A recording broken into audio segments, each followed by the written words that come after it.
Welcome back to Creating a Family Tree and History of Your Roots.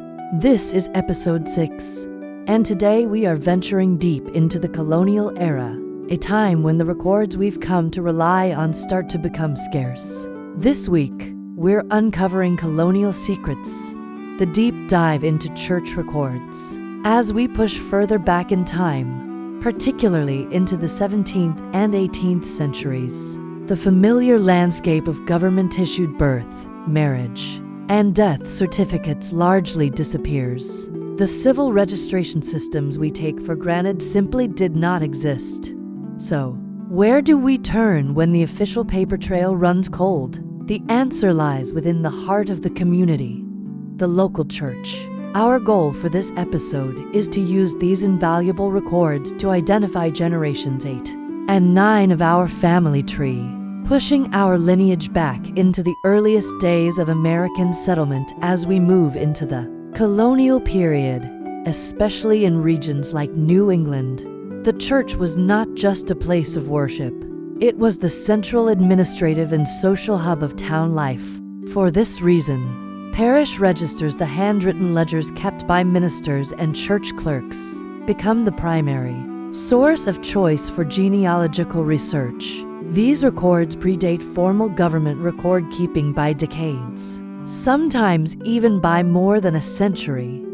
They are the bedrock upon which we can reconstruct family structures from a time of sparse documentation. While government records focused on land, taxes, and law, the church was concerned with its parishioners' souls, meticulously documenting the key milestones of their lives. From the cradle to the grave, the most common and useful types of records you will find within these parish registers are baptismal and burial records. Unlike a modern birth certificate, a baptismal record will not usually give you an exact date of birth. However, it will typically provide the christening date, the infant's name, and, crucially, the parents' names, since infants were often baptized within days or weeks of their birth. This information allows us to approximate their birth year with great precision, and, most importantly, definitively link a child to a specific set of parents. This parental link is the golden ticket for extending a family line back another generation. For example, finding a 1750 baptismal record for a John Smith, son of Thomas and Mary Smith, gives you the precise information needed to begin searching for Thomas and Mary's generation. Similarly, burial records serve as the primary substitute for death certificates.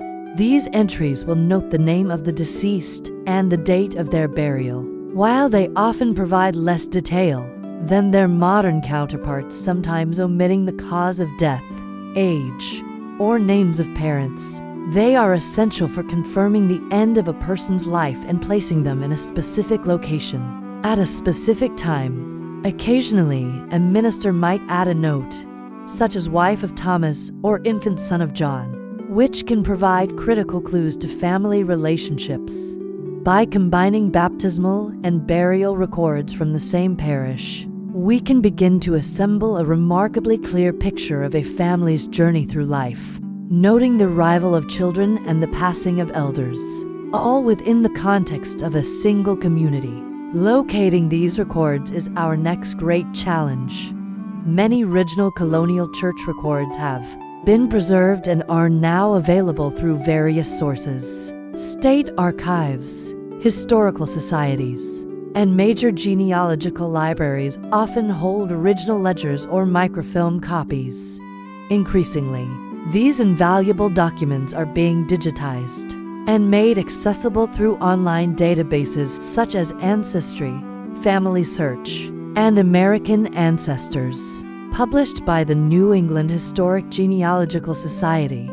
When searching, it's vital to identify the specific town and denomination your ancestors belong to. In colonial New England, the Congregational Church was dominant, so its records are often the most comprehensive. A search might begin with a query like, "The First Parish Church Records, Salem, Massachusetts," 1720 to 1750. Patience is key. You will likely be scrolling through pages of handwritten script, deciphering the elegant, yet sometimes challenging penmanship of a colonial minister. As we conclude this deep dive, remember that church records are more than just names and dates. They are intimate chronicles of life in early America. They document the joys of new life and the sorrows of loss, all recorded by the steady hand of a community's spiritual leader. By mastering the art of navigating these parish registers, you are unlocking a door to the 17th and 18th centuries, allowing you to connect with generations 8, 9, and potentially even further back. You are piecing together your ancestors' stories from the most personal records they left behind. Join us next time for episode 7, as we explore another essential colonial resource: probate and land records. Please like and subscribe, as it helps us to create other informative videos like this one. Until then, happy researching!